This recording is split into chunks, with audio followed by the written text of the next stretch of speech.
السلام عليكم. ازيكم؟ يا رب تكونوا بخير. احنا النهارده موجودين على ساحل البوسفور في منطقة إيميرجن. منطقة إيميرجن موجودة على ساحل البوسفور في الاتجاه اللي رايح على منطقة سارير، يعني هي أقرب للبحر الأسود منها لبحر مرمرة. طريقة الوصول سهلة، الجو حلو جدا جدا جدا، رائع يعني. الشمس طالعة زي ما احنا شايفين والأجواء حلوة. ده من أشهر الأماكن اللي الناس بتحب تيجي فيها هنا وتقضي وقت جميل، سواء هتصطاد أو هتركب عجل أو هتقعد تقضي وقت حلو بس كده من غير أي حاجة، في هدوء وسلام نفسي جميل. المنطقة دي طبعا بتتميز من إنها على الناحية المقابلة للبوسفور كلها مطاعم وكافيهات بفيو طبعا تحفة،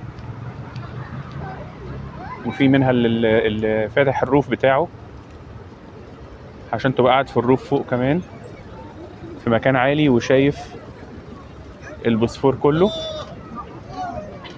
جو جميل، الناس كلها هي جايه تتصور، طبعا الصور هنا تحفه.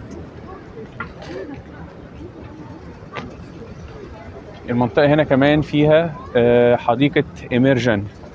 دي حديقه نباتات طبيعيه كبيره جدا مشهوره في اسطنبول، ومعظم الناس بتحب تزورها في وقت الربيع، في عيد الربيع. في عيد هنا بتاع ظهور التيوليب، لها موسم معين بيبقى في شهر مارس تقريبا. الناس كلها بتحب تيجي تزور المنطقه دي وتزور حديقه إيميرجن. احنا دلوقتي اللي قدامنا دلوقتي ده، احنا طبعا على يميننا البوسفور اهو، والاتجاه اللي في وشنا ده على طول رايح على البحر الاسود، والاتجاه اللي هو في الخلف ده رايح على بحر مرمرة. ده كوبري السلطان محمد الفاتح.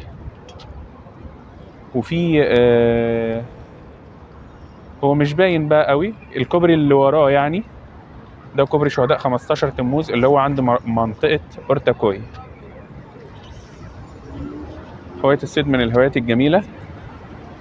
هنا كل الناس بتصطاد وكلهم ما شاء الله يعني ايه بيطلعوا سمك اهو. سمك طلع ايه.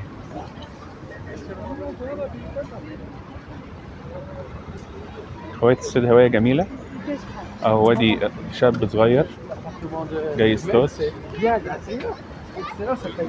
الناس جاية تقضي وقت جميل.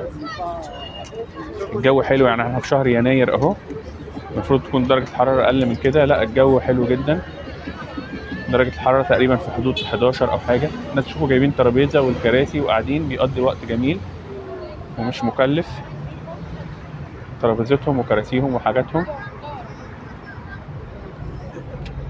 وبيقضوا وقت جميل جدا من غير أي تكلفة.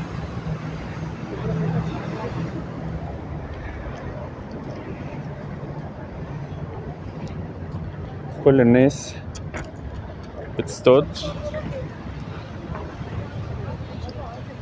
بصوا ده ما شاء الله مطلع سمك قد ايه، وحط اهو، حط عليه ميه وهو بيزود دلوقتي.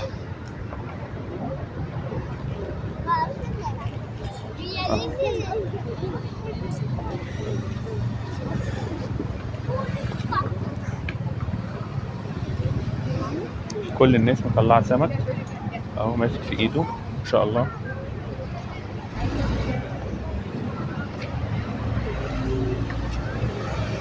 طبعا عاملين هنا مكان مخصص للسكوتر وللدراجات.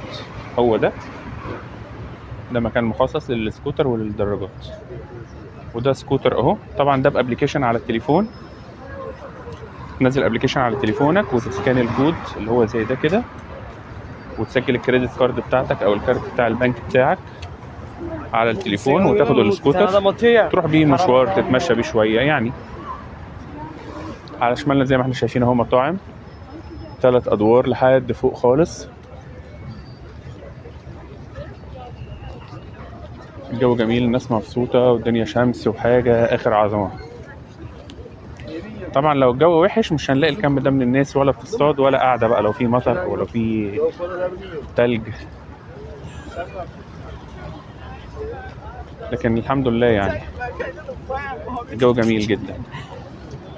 حظنا حلو النهاردة إن احنا جينا في الوقت ده عشان نصور لكم الفيديو الجميل ده ونوريكم الناس وهي قاعدة مستمتعة اهو، جايبين الكرسيين ولب وقاعدين بيقزقزوا لب وبتاع اهو. دي حتة عاملينها مخصوص للصيد تحت الممشى، وده منظار تحط فيه كوينز ليرات يفتح لك وتشوف منه اهو. تحط 1 ليرة وتبص من هنا يفتح لك بقى وتشوف اللي انت عايز تشوفه.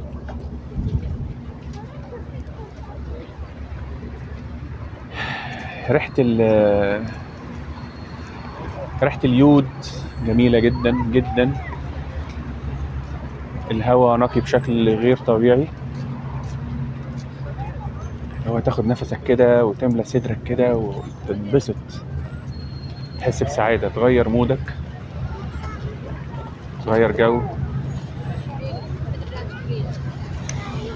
كمان اللي مخلي فيه ناس كتير النهاردة ان النهاردة كمان الحد، يعني النهاردة الويك اند كمان، فده الى حد ما بيخلي في حركة وفي ناس. لو هو برضو يوم عادي من ايام الاسبوع العادية اللي هي ما تكونش ولا سبت ولا حد، هتبقى الناس اكيد اقل من كده. بس الناس هنا بتستغل الويك اند احسن استغلال، ينزلوا يتمشوا ويغيروا جو وينبسطوا.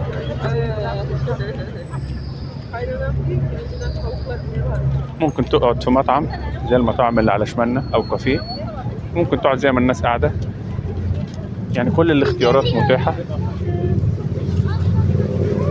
اللي معاه فلوس يستمتع بوقته، واللي مش معاه فلوس برضه ممكن يستمتع بوقته عادي جدا، مفيش اي مشكلة. المواصلات سهلة مش صعبة خالص.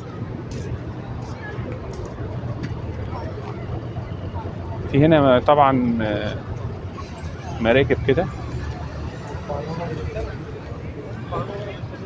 تاخد جولات في البوسفور، وكمان هي مواصلات، يعني في بعض المواعيد من هنا ممكن تروح على ايمينونو.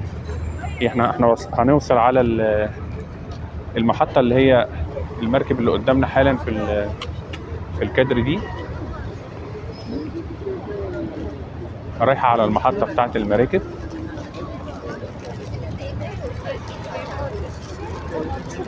والمراكب هنا وسيلة مواصلات برضو، يعني غير انها نزهة جميلة طبعا وهي وسيلة مواصلات. بصوا الشوارع والبيوت حوالينا الناحية التانية عاملة ازاي،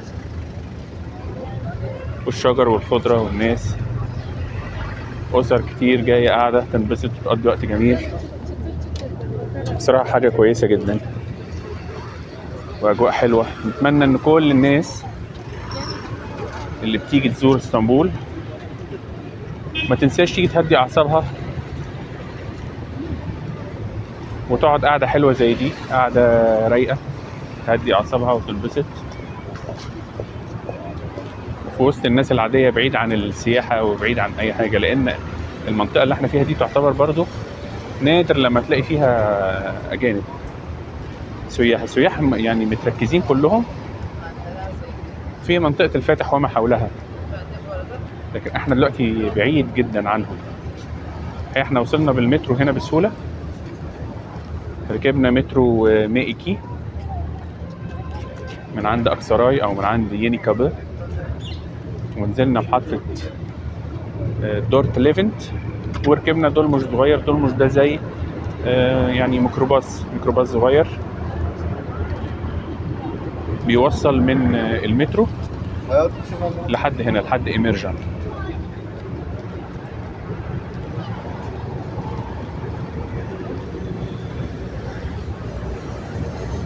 اهو بيصطادوا.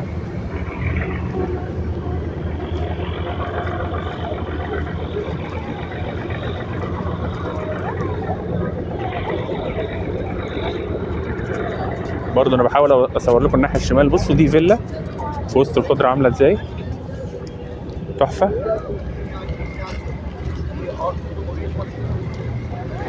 ناس قاعدة على الكراسي تقضي وقت لطيف.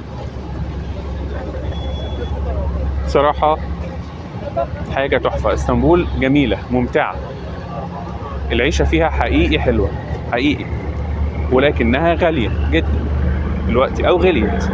ما كانتش غالية بس بقت غالية، بس ما هو خلاص، ما هو كل مكان بقى غالي دلوقتي، ما عادش فيه. كل الدول بقت أو معظمها بقى فيها غلاء بشكل ما يعني. بصوا كميات صيد قد إيه، الناس بتصطاد قد إيه. بصوا ما شاء الله مطلع سمك قد إيه، سمك صاحبه بيلعب. بصوا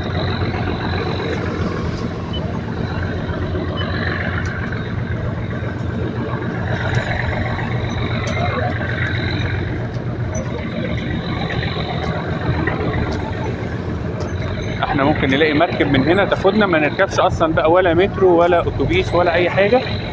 مركب تاخدنا من هنا تودينا على ايمينونو، بس هي لها مواعيد. تبقى طبعا جوله في البوسفور خطيره. لو هتاخد المشوار ده كله في البوسفور هتقعد يمكن اكتر من ساعه علشان توصل لحد ايمينونو. هنشوف مواعيدها دلوقتي، ولو كده احنا ممكن نرجع في المركب ونصور برضو جولة في البوسفور في المركب. ممكن نعمل كده، بس هنشوف مواعيدها امتى.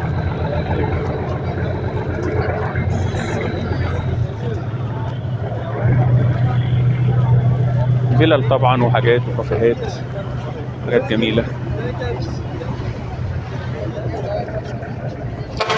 ايمرجن اسكيليسيه اهي، دي المحطة بتاعت الايه، بتاعت المراكب اللي هي وسيلة مواصلات ونزهة في نفس الوقت. ودي المواعيد اهي، مواعيد المواصلات كلها. مش عارف، هو مفيش هنا ايمرجن بيبك روملي ايمرجن صار ايمينونو. في ايمينونو اهي، دي بتروح ايمينونو. بس هي مواعيدها ايه بقى من ايمرجن؟ الساعة 7:30 مساء تتحرك من ايمرجن. في 7:30 مساء هتحرك من ايمرجن. تمام، هنشوف.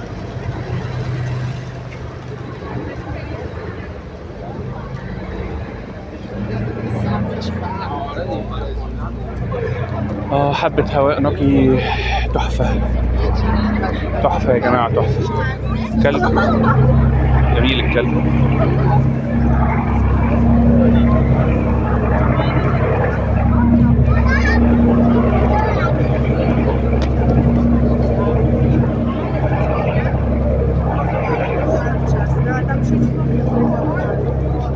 دي طبعا اماكن بتبقى بتاعت عجل بتاع البلديه، بتأجر من هنا، بتبقى محطوطه هنا.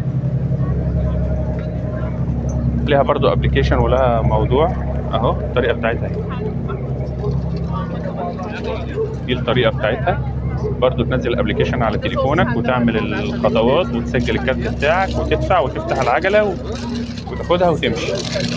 هي مفيهاش عجل دلوقتي، مش يعني مفيش عجل موجود. انا بصراحه مش عارف ليه، بس ممكن يكون في اي حاجه يعني، في صيانه في حاجه، او العجل كله اتأجر، ناس خدته ومشيت من النهارده اجازه ممكن كده يعني.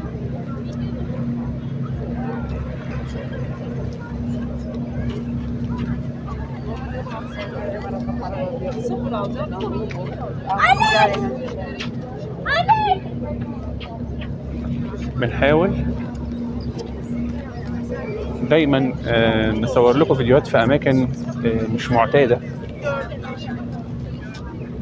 معظم الناس اللي بتصور عند البوسفور بيصوروا في ايمينونو، يصوروا في اسكودار، يصوروا عند اورتاكوي. احنا جبناكم في مكان اهدى كتير من الاماكن دي، واروق كتير، بعيد عن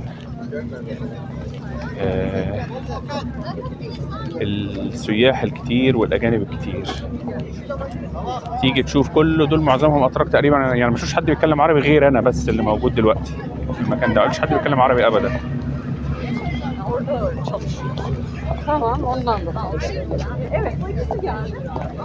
الصيد طبعا هنا منتشر في اسطنبول جدا. اي مكان تمشي على البوسفور تلاقي ناس بتصطاد في اي مكان. يعني ده شيء ما بيحبوا هم موضوع الصيد ده، وما شاء الله كله بيرزق وكله بيطلع سمك كتير وحاجة آخر عظمة يعني. الله أكبر يعني ما شاء الله، في رزق كتير. ربنا يرزق الجميع يا رب إن شاء الله. لو احنا فضلنا ماشيين في الاتجاه ده هنوصل عند حديقة إيميرجن. حديقة إيميرجن دي عايزة فيديو لوحدها، لأن حديقة إيميرجن دي حديقة من الحدائق الممتعة جدا، واللي فيها نباتات طبيعية ونادرة ومنتشرة وأشكالها جميلة وألوانها جميلة ومتوزعة بقى على ارتفاعات مختلفة، وحاجة يعني تحفة الصراحة.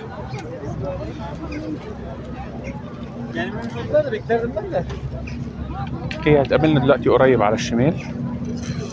أنا بس مش عايز أطول الفيديو عشان تشوفوا الفيديو للنهاية وتنبسطوا تستمتعوا. شوفوا القطط الاسطنبولية الجميلة جدا. القطة جاهزة للعب. بصوا أول ما تلاقي حد يلعب معاها نامت وعايزة حد يلعب معاها. نامت وعايزة حد يلعب معاها.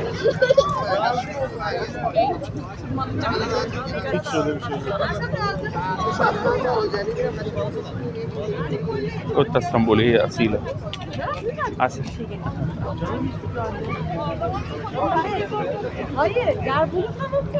هواية جميلة، تهدي الأعصاب، تعلم الصبر. بصوا ما شاء الله، بصوا كله بيطلع نفس الكميات بالشكل ده كده، كله كده ما شاء الله.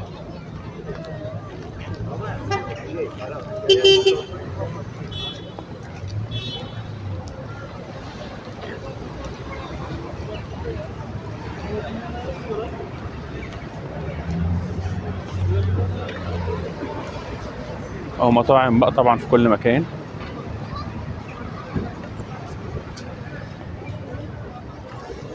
حمام طبعا، ارمي شوية قمح في أي مكان يطلع لك الحمام على طول ينزل ياكلها.